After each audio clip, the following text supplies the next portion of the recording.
नमस्कार, सुप्रभात. मी श्वेता वडके दांडेकर. बुलेटिन मध्ये तुमचं स्वागत. आणि सुरुवातीला एक मोठी बातमी. संपूर्ण देशवासियांना प्रतीक्षा असलेल्या कोविशिल्ड या लसीची पहिली गाडी सीरम इन्स्टिट्यूट मधून बाहेर पडली आणि देशभर 16 जानेवारी पासून सुरू होणाऱ्या लसीकरणासाठी देशभरात कोविशिल्ड हे पुण्यातल्या सीरम इन्स्टिट्यूट कडून उत्पादित केलेली लस पोहोचवली जाणार आहे। त्यासाठी त्याच्या हवाई वाहतुकीचंही नियोजन करण्यात आलेलं आहे। पहिल्या टप्प्यामध्ये आरोग्य सेवक आणि प्रत्यक्ष फील्डवरती काम करणाऱ्या फ्रंटलाईन वर्कर्सना ही लस देण्यात येणार आहे। त्यासाठीच्या व्यक्तींचा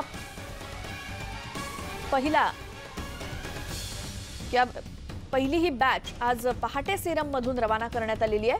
पुणे विमानतळावरून लसीचा कंटेनर देशभर विमानाने पोहोचवला जाणार आहे। महाराष्ट्र, गुजरात, चेन्नईमध्ये सुरुवातीला हे डोस पाठवलेले आहेत आणि पहिल्याच दिवशी 8 विमानांच्या माध्यमातून देशातल्या एकूण 13 ठिकाणी ही लस पोहोचणार आहे। या संदर्भातली माहिती आपण घेऊयात। पुण्यातून आमचे प्रतिनिधी वैभव सोनावणे आपल्या सोबत आहेत। वैभव, सीरम मधून पहिली बॅच तर निघालेली आहे लसीची, आता पुढे काय? श्वेता, आज 6 पैकी 3 कंटेनर्स आहेत। हे 3 कंटेनर रवाना झालेले आहेत। पहिले सकाळी 4:55 पहिली कन्साइनमेंट जी आहे या लसींची ती पुणे विमानतळाकडे गेलेली आहे आणि पुणे विमानतळाहून 13 शहरांमध्ये देशभरातल्या हे कंटेनर्स जे आहेत लस जे ती पाठवली जाईल। 16 जानेवारीपासून केंद्र सरकारनं जी लसीकरणाची मोहीम जाहीर केलेली आहे त्यासाठी या लसींचा हा जथ्था जो आहे तो पाठवण्यात आलेला आहे आणि त्यासाठीचं हवाई नियोजन करण्यात आलेलं आहे। आज सकाळी पुणे पोलिसांचे उपायुक्त जे आहेत त्यांच्या उपस्थितीत या ठिकाणी बंदोबस्त लावण्यात आलेला होता। गेले 4 दिवस वास्तविक हा बंदोबस्त जो आहे तो या ठिकाणी डिप्लॉय करण्यात आलेला होता आणि महत्त्वाचं कारण म्हणजे वेळ जी आहे ती वेळ निश्चित होत नव्हती। या सगळ्याचा एखादा कार्यक्रम केला जाईल आणि त्यानंतर या लसी वितरित केल्या जातील असं अशी अपेक्षा होती सगळ्यांची, मात्र तसं काहीही झालेलं नाही। आज भल्या पहाटे सिरम इन्स्टिट्यूटमधून ही कंटेनर्स जी आहेत ती पुणे एअरपोर्टच्या दिशेने रवाना झाली पोलीस बंदोबस्तामध्ये। तिथून ती देशभर पाठवली जातील। अहमदाबाद असेल, कर्नाल असेल, चेन्नई, दिल्ली यासह सगळे मिळून 13 शहरांमध्ये या लसींचा पहिली कन्साइनमेंट जी आहे ती गेली आणि यानंतर आता टप्प्याटप्प्यानं दुसरा, तिसरा अशा पद्धतीनं या कन्साइनमेंट जे आहेत ते देशभर पोहोचवले जातील। जे प्रोटोकॉल ठरवण्यात आलेले आहेत लसीकरणाचे त्याच्यानुसार हे सगळं लसीकरण जे आहे ते केलं जाईल। सिरम इन्स्टिट्यूट हे गेले जवळपास 9 महिने प्रचंड चर्चेमध्ये होते जेव्हापासून कोविशिल्ड हे वॅक्सिन बनवण्यात येते असं सांगण्यात आलेलं होतं आणि सिरमनं इथंच या प्रकल्पामध्ये या लसीचं उत्पादन केलेलं होतं। देशभरामध्ये सगळ्यांना उत्सुकता होती ही लस कधी येते, तिचं अधिकृत वितरण किंवा लसीकरण कधी केलं जाते आणि या सगळ्याची तयारी जी आहे ती साधारण गेले 6 महिने सिरम इन्स्टिट्यूटमध्ये केली गेली। त्याच्या ट्रायल्स केल्या गेल्या, फ्री ट्रायल्स केल्या गेल्या, मॉड्यूल ट्रायल्स केल्या गेल्या आणि त्यानंतर केंद्र सरकारकडून त्याला मान्यता मिळाल्यावरती काल साधारण 5 वाजेच्या सुमारास केंद्र सरकारने 200 रुपयाला एक लस घेण्याचं जाहीर केलं। तसं पत्रही सिरम इन्स्टिट्यूटला आलं आणि आज पहाटे पहिली कन्साइनमेंट जी ती रवाना झाली। याचं नियोजन हे गेले 8 दिवस अत्यंत जोरदार सुरू होतं। ज्या दिवशी 16 तारखेला लसीकरणाची मोहीम देशभर राबवली जाईल असं सांगण्यात आलं त्या दिवसापासूनच वितरणाचं नियोजन जे ते करण्यात आलेलं होतं। जी विशेष कंटेनर्स बनवण्यात आलेली होती कमी तापमान त्याच्यामध्ये नियमित राहावं यासाठीची, ती कंटेनर्स काल संध्याकाळी सिरम इन्स्टिट्यूटमध्ये 6 कंटेनर्स जे आहेत ती पोहोचलेली होती। त्यापैकी 3 कंटेनर्स जे आहेत ते आज सकाळी विमानतळाच्या दिशेनं लसी घेऊन रवाना झालेली आहेत। या सगळ्या शहरांमध्ये या लसी पोहोचवल्यानंतर प्रोटोकॉलनुसार त्यांचं वितरण जे ते केलं जाईल। त्याच्यामध्ये आरोग्य सेवक सर्वात आधी असतील, डॉक्टर, नर्सेस, यासोबत हॉस्पिटलचा स्टाफ जो आहे तो आणि त्यानंतर फ्रंटलाईन वर्कर्स ज्यांना म्हटलं जातं, महापालिकेचे कर्मचारी असतील, स्थानिक प्रशासनाचे कर्मचारी असतील,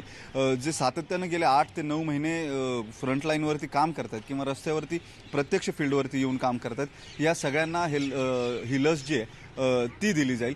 लसीबाबत अनेक वेगवेगळ्या अफवा उठत आहेत किंवा अनेक बातम्या समोर येत आहेत, मात्र त्यावरती विश्वास ठेवणे असं अधिकृतरित्या सिरम इन्स्टिट्यूटकडून यापूर्वीच सांगण्यात आलेलं होतं आणि सगळ्या चाचण्या ज्या आहेत त्या अत्यंत सचोटीनं पूर्ण चाचणी करून ही लस बाजारामध्ये आणली किंवा त्याला मान्यता दिली आहे हेही सिरमकडून स्पष्ट करण्यात आलेलं होतं. त्याच्यामुळे ही लस घ्यायला कुठलीही भीती कुणीही बाळगायचं कारण नाही असंही स्पष्ट त्यांच्याकडून करण्यात आलेलं होतं.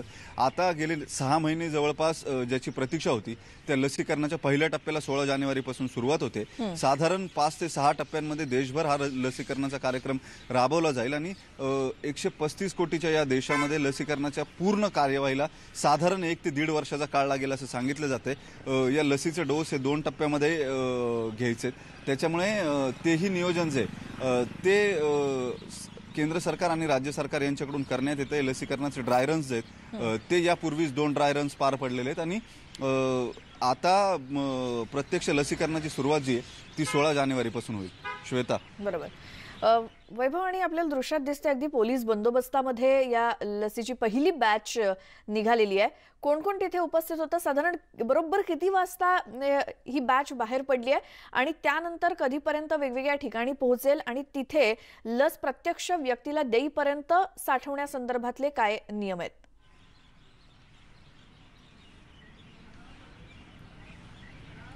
श्वेता, 4:55 पहिली कन्साइनमेंट जी आहे, पहिला कंटेनर जो आहे तो गेटमधून बाहेर पडला.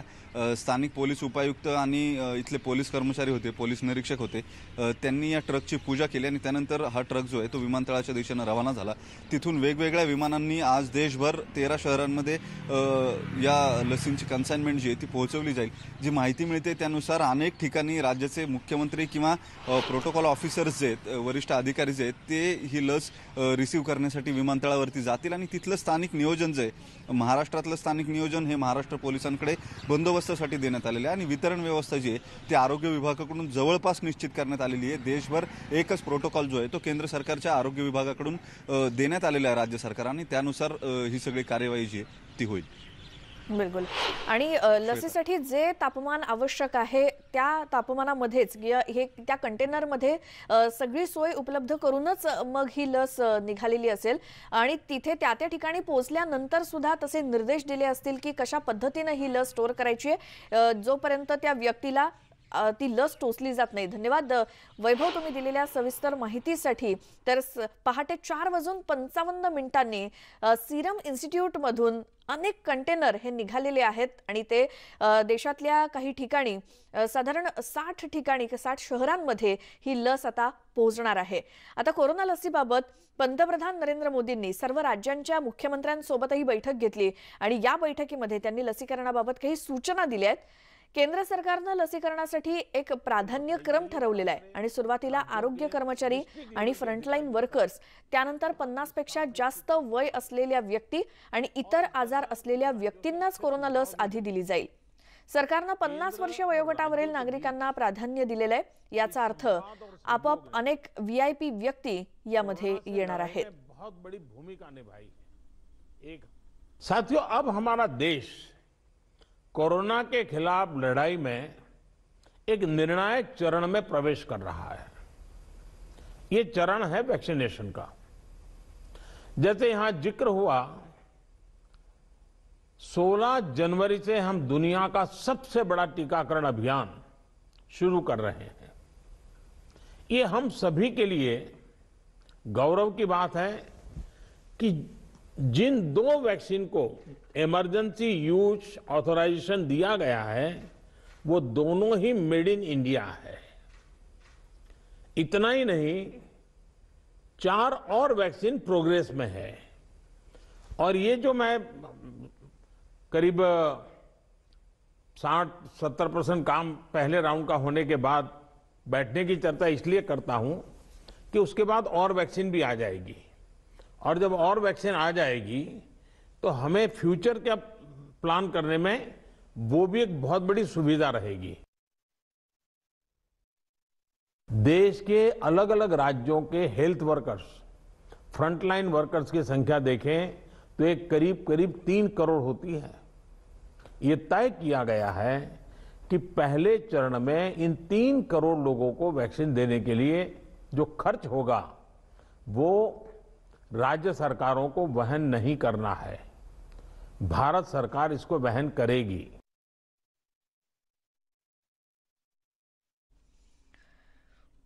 तर कोरोना लसीकरणाची आता आतुरता संपलेली आहे आणि येत्या 16 जानेवारीपासून कोरोनाच्या प्रत्यक्ष लसीकरणाला सुरुवात होत असल्यामुळे कोरोना लसीकरणाचा काउंटडाऊन आता सुरू झालाय। राज्यात 511 केंद्रांवर लसीकरण केलं जाणार असून पहिल्या टप्प्यात शासकीय आणि खासगी आरोग्य सेवकांना लस दिली जाईल। लस घेणं ऐच्छिक असल्यानं काही जण लसीकरण करून घेण्यास नकारही देऊ शकतात, पण आरोग्य सेवकांनी न घाबरता लसीकरण करून घ्यावं, जेणेकरून सर्वसामान्यांच्या मनातली भीती देखील दूर होईल असं राज्याचे आरोग्य मंत्री राजेश टोपेंनी म्हटलंय। राज्यामध्ये 511 ठिकाणी वॅक्सिनेशन महाराष्ट्रात सुरू होईल। प्रत्येक ठिकाणी 100 लोक म्हणजे हेल्थ कर्मचारी, जे एकूण 8 लाख हेल्थ कर्मचारी प्रायव्हेट आणि गव्हर्नमेंट असे जे दिलेले, त्याच्यामध्ये प्रत्येक ठिकाणी आम्ही 100 देणार आहोत। महाराष्ट्रामध्ये डिस्ट्रिक्ट हॉस्पिटल आणि सब डिस्ट्रिक्ट हॉस्पिटल अशा पद्धतीनं त्याची निवड करण्यात आलेली आहे। ग्रामीण रुग्णालयापर्यंत सुद्धा त्याची निवड झालेली आहे। 511 असे निवड केलेले केंद्र आहेत आणि 511 गुणिले 100 म्हणजे 50,000 लोकांच्या पेक्षा जास्त पहिल्याच दिवशी आपल्या करण्याचा मानस आहे। या सगळ्या लोकांना पैकी काही लोक शेवटी हे व्हॉलंटरी असल्यामुळे काही लोक त्याच्यात नकार सुद्धा देऊ शकतात, कारण यात प्रायव्हेट सुद्धा हेल्थ कर्मचारी आहेत आणि गव्हर्नमेंटचे सुद्धा आहेत। तर आता कोरोनाच्या लसीकरणावरून राजकारणाला देखील सुरुवात झाली आहे, पाहूयात। 16 तारखेपासून लसीकरणाचा कार्यक्रम कोविड-19च्या बाबतीत सुरू करण्यात येत आहे। निश्चित रूपाने फ्रंट वॉरियर असतील, आरोग्य कर्मचारी असतील, पोलीस असतील, सैन्यबल असतील, यांना लसीकरण करण्यासाठी कार्यक्रम जाहीर करण्यात आलेला आहे। पण काही शंका या बाबतीत लोकांच्या मनामध्ये प्रचार होते, घ्यायचा नाही, कुठेतरी विश्वास निर्माण करणं हे गरजेचं आहे। देशातले पंतप्रधान मोदीजींनी स्वतः लसीकरण करून याची सुरुवात केली, तर आम्हाला वाटते कुठेतरी लोकांच्या मनातली भीती जाईल। यावेळी एक मोठी बातमी ती म्हणजे केंद्रीय आयुष मंत्री श्रीपाद नाईक यांच्या गाडीला कर्नाटकमध्ये भीषण अपघात झालाय। या अपघातामध्ये त्यांच्या पत्नी विजया आणि त्यांचे स्वीय सचिव यांचा दुर्दैवी मृत्यू झाला। उत्तर कन्नडा जिल्ह्यातील अंकोला शहरात जवळ हा अपघात झाला। नाईक आणि त्यांच्या पत्नी यालपुराहून गोकर्णला जात होते। वेळ वाचावा म्हणून त्यांनी आतला रस्ता पकडला, जो घाटाचा रस्ता होता। घाटामध्ये ओव्हरटेक करताना त्यांच्या इनोवा क्रिस्टा गाडीला अपघात झाला आणि ही गाडी 2 ते 3 वेळा उलटली आणि रस्त्याच्या कडेला जाऊन आदळली। सर्व प्रवाशांना नजीकच्या रुग्णालयामध्ये नेण्यात आलंय। श्रीपाद नाईक यांच्या हाताला आणि पायाला गंभीर दुखापत झाली आहे, पण दुर्दैवानं त्यांच्या पत्नी आणि त्यांच्या स्वीय सचिवाचा या अपघातात मृत्यू झालाय। शायद धर्मस्थल में गए थे, उसके बाद उधर से आके उडुपी से आके और यल्लापुर और एक मंदिर है उधर जाके, और उधर से रिटर्न गोकर्ण जाने वाले थे। तो गोकर्ण का पूजा कल 8 बजे का था वो लोगों का, तो पूजा के लिए लेट हो जाएगा करके उधर से वो रात गुजर चुके, उधर से यल्लापुर से। तो शॉर्टकट रोड था वो, यल्लापुर से गोकर्ण जाने के लिए शॉर्टकट रोड था। तो बाहर से हाईवे से नहीं आ गए वो, तो हाईवे से आते तो हमारा इधर से जाते थे, लेकिन अंदर से वो गए तो रात में उनको हमारा ये भी था, पुलिस जीप भी था, लेकिन उनको दिखा नहीं ऐसा बोल रहे हैं, तो ऐसा एक्सीडेंट हो गया। ये सारा जंगल का रास्ता है? हाँ, घाट का रास्ता है? घाट का रास्ता है, जंगल का रास्ता है। और उसमें क्या कितनी कैजुअलिटी हुई है? नहीं, अभी वो लोग 5 लोग थे, ऐसा पलटी हो गई, तो ओवरटेक करने के लिए आए थे तो पलटी हो गई उनका गाड़ी। मंत्री श्रीपाद जी नाइक, इनको अंकोला यहाँ पे एक्सीडेंट हुआ था कर्नाटक में। कर्नाटक के हॉस्पिटल में स्टेबल करने के बाद उनको प्राइमरी फर्स्ट एड देने के बाद उनको वहाँ से उन्हीं की गाड़ी में शिफ्ट किया था। हमने गोवा बॉर्डर से हमारी एम्बुलेंस से, कार्डियक एम्बुलेंस से उन्हें गोवा मेडिकल कॉलेज में शिफ्ट किया है। एट प्रेजेंट तो उनकी प्रकृति ठीक है, स्टेबल है।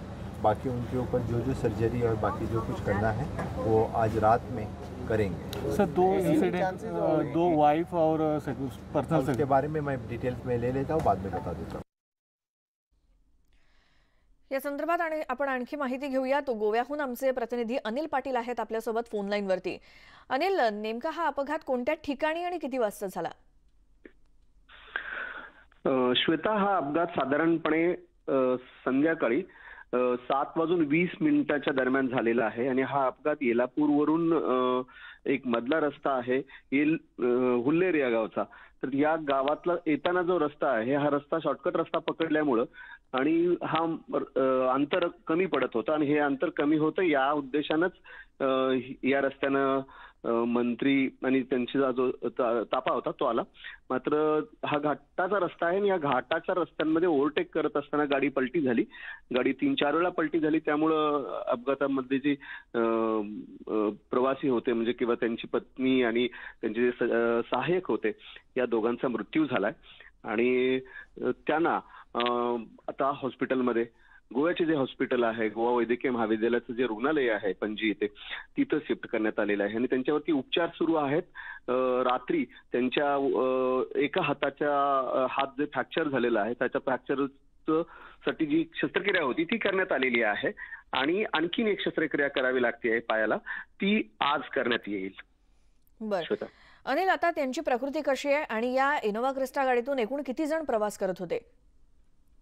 ही जी गाडी आहे या गाडीतून 5 प्रवासी होती असं सांगण्यात येते आणि त्यामध्ये एक त्यांचा सुरक्षा रक्षक, ड्रायव्हर, त्याशिवाय हे जे सहाय्यक सचिव आहेत दीपक घुमे आणि त्यांची पत्नी विजया नाईक, हे 5 जण प्रवास करत होते.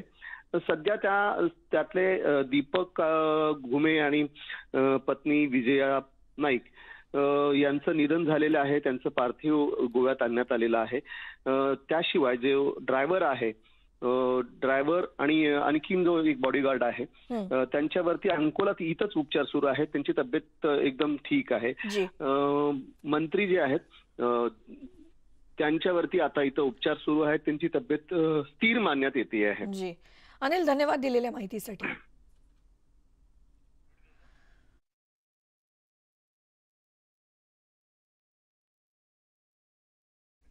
आता पुढच्या बातमीकडे वळतोय. राजधानी दिल्लीमध्ये बर्ड फ्लू पोहोचलाय.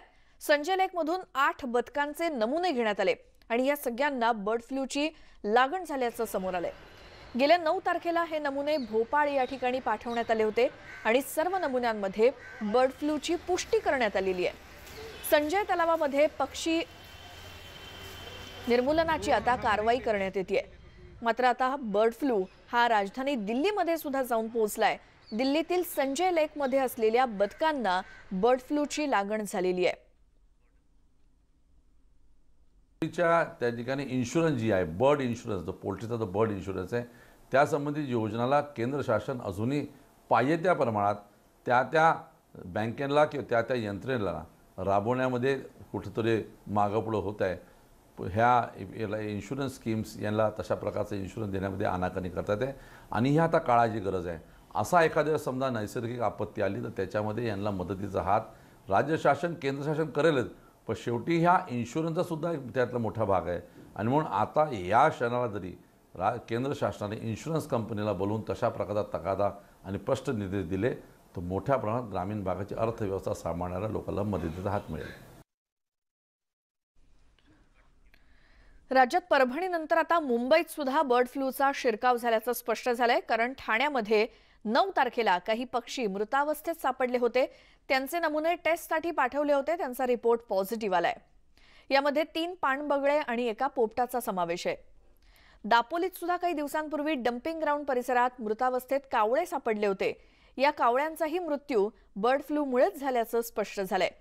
त्यामुळे आता मराठवाड्यानंतर कोकण आणि मुंबई जवळच्या ठाण्यातही बर्ड फ्लू पसरत असल्याचं दिसून येतंय. संदर्भात अतिशय कन्फर्म अशा प्रकारच्या केसेस आपल्याला लक्षात आल्या आहेत आणि आता गेल्या 2-4 दिवसात महाराष्ट्रातल्या ज्या काही केसेस आहेत त्याही बाहेर येत आहेत. काही ठिकाणी त्याचं कन्फर्मेशन देखील होत आहे.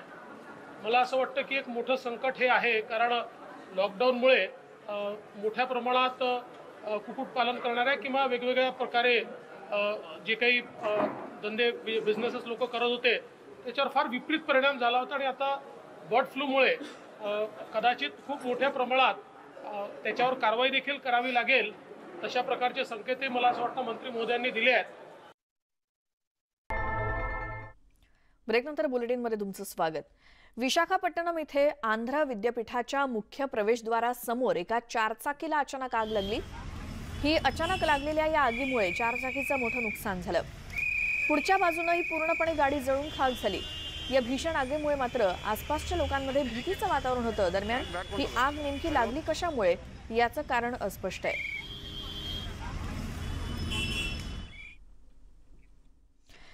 आणि या बातमीसोबतच या बुलेटिनमध्ये वेळ झाली इथेच थांबण्याची. मात्र तुम्ही पाहत राहा न्यूज 18 लोकमत.